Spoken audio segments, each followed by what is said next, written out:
선불교 마이스터 에카르트 이 망각. 이거는 마이스터 에카르트의 전집, 설교 전집 33쪽에 있는 인용되는 부분들은 주로 내가 읽다가 내 영혼에 말을 거는 부분이라 그럴까? 어, 어, 내가 더 이상 갈 수 없이 계속해서 보게 만드는 그런 부분들을 인용을 주로 해요. 갑자기 모든 것을 알 수 없게 될 수 있으면, 그러니까 몸속에 있는지 몸 밖에 있는지 내가 말할 수 없을 때 신은 그걸 안다. 고린도 후서 12장 2절. 이게 대부분의 경우 개신교 성경 번역을 인용을 하는데 문맥이 좀 옛날 말투가 있으면 약간씩 고쳤어요. 어쨌든 몸속에 있는지 몸 밖에 있는지 내가 말할 수 없을 때 신은 그걸 안다라는 그 사도 바울의 음, 고린도 후서 고린도 교회에 보낸 편지죠. 거기서 말을 하는 것처럼 그러면 자기 몸을 망각하는 경지로 들어갈 수 있다는 거예요. 이 경우 영이 힘을 전부 흡수해 몸을 잊어버리게 되는 거죠. 기억은 물론 이해, 감각, 몸을 우아하게 통제하도록 기능하는 힘도 이미 작동되지 않는다. 생명의 온기와 육체의 열기가 중단돼 먹거나 마시지 않은 3일 동안 육체가 소모되지 않았다. 이게 이제 사도 바울의 경험에 대한 글이에요. 사도 바울이 금식하죠. 금식 기도하고 그러죠. 그런 것들이 이거죠. 이런 경험을 하는 거죠. 그러니까 음, 갑자기 모든 것을 알 수 없게 되는 그런 상태가 되는 거죠. 자기 몸을 내가 몸 속에 있는지 몸 밖에 있는지 그걸 내가 알 수가 없다는 거예요. 그런 상태가 되면 신이 안다는 거죠. 그때 되면 그거는 이제 그 몸의 경지가 아니라 영의 경지가 되는 거죠. 그런 경우에 영혼과 영은 좀 다른데 영혼은 스피릿, 영은 소울이라고 그러죠. 영혼이 육체와 같이 있는 그런 걸 영혼이라고 그러고 육체를 떠난 죽어도 남는 그런 정신적인 존재를 영이라고 그러죠. 그러니까 자기 몸을 망각하는 경지에 들어가게 되면 그거는 영이 힘을 전부 흡수하는 거죠. 그러니까 몸은 없어지는 거죠. 그러니까 몸은 전부 없어져서 영만 남는 영이 이제 영혼의 힘을 전부 흡수하는 거죠. 그렇게 되면 기억은 물론이고 이해나 감각이나 몸을 우아하게 통제하도록 기능하는 힘도 이미 없는 거죠.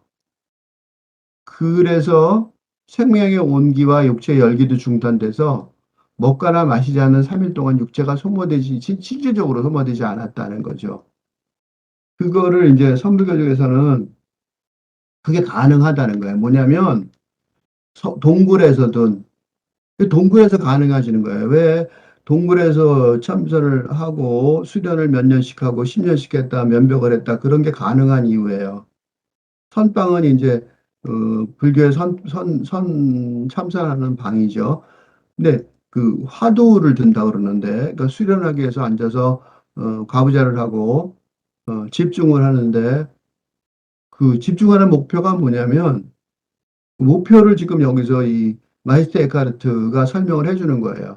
그러니까 보통 불교에 가서 이런 파도를 들고 참선을 하라 그러면 설명을 이렇게 안 해줘요.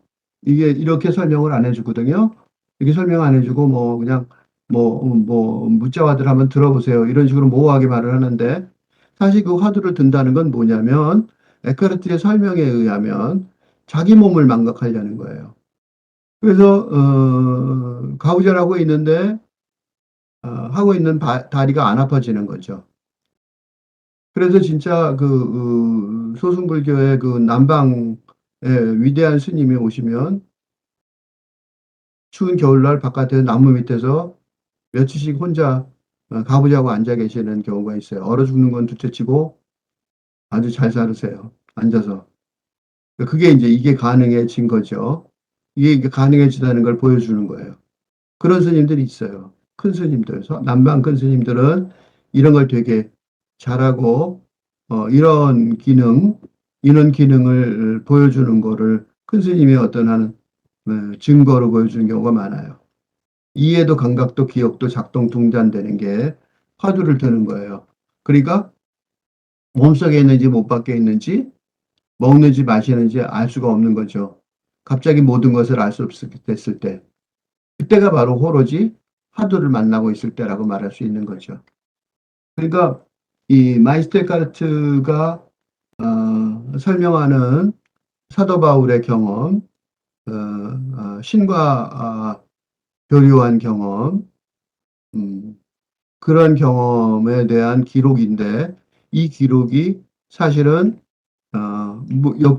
육체를 영이 온전히 지배하는 경험이고 이 육체를 온전히 지배하는 그래서 자기 몸을 완전히 망각하는 그런 경지인데 그런 경지는 불교에서 선불교에서 그냥 불교에서 남방불교에서 마찬가지로 이런 참선을 하니까 그 화두를 드는 그런 경지의 목표인 거예요. 그러니까 이건 거꾸로 선불교에서 화두를 들으려 그러긴 하는데 화두를 든다는 것이 뭔지 그거에 대한 설명이 선불교에서는 구체적으로 잘 설명이 안 돼 있는데 그 설명이 이 마이스테카르트 글에 보면 굉장히 정확하게 나와 있다는 거예요. 갑자기 모든 것을 알 수 없게 되는 거죠. 그래서 10년 면벽이 가능한 거예요. 10년을 날짜로 세고 있으면 면벽하면서 화두를 들 수는 없겠죠. 근데 몸속에 있는지 몸 밖에 있는지 내가 말할 수 없고 심만이 아는 상태가 되는 거고 그렇게 자기 몸을 망각하는 경지가 되면 어, 충분히 예, 한겨울에도 잘 버틸 수 있는 거예요. 왜냐하면 그리고 그거는 영이 힘을 전부수에 몸을 잊어버리게 되고 몸은 그래서 몸은 그래서 그런 변화에 대해서 어, 상처받지 않는 거죠.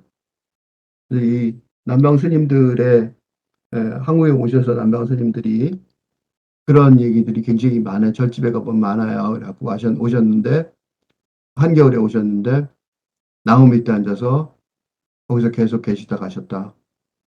그런 식의 그런 얘기들을 하는 경우가 있어요. 그게 이제 화두를 제대로 둘 수 있는 것, 제대로 두는 분들인 거죠. 큰 스님들이시니까.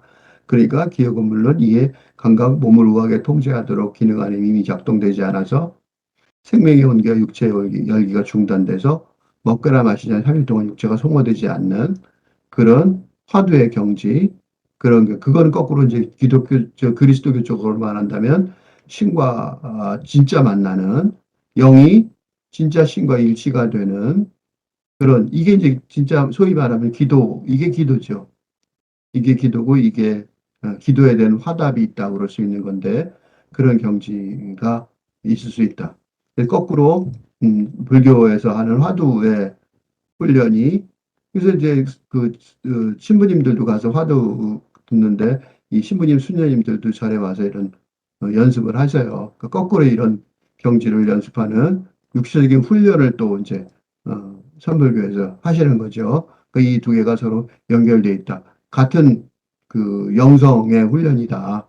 단지 이거는 이제 서구 그리스도교의 영성 수련의 훈련이고 이거는 동양 영성 사상의 훈련이고 그런 어떤 그 세계관의 차이는 있지만 두 개가 서로 만난다. 거의 같다. 뭐 거의 같다 아니라 같죠. 그런 거를 알 수가 있어요. 서로 도움이 되죠. 그러니까 이쪽에 좀 설명이 좀 부족하면 이쪽에서 설명을 해주는 경우 이번에는 그 지난번과 달리 일본에서는 마이스테카르트의 글이 설명이 좀 부족했는데 불교의 선불교의 수련 과정을 생각함으로써 마이스테카르트의 설명을 이해를 했고 이번에는 거꾸로 불교의 응?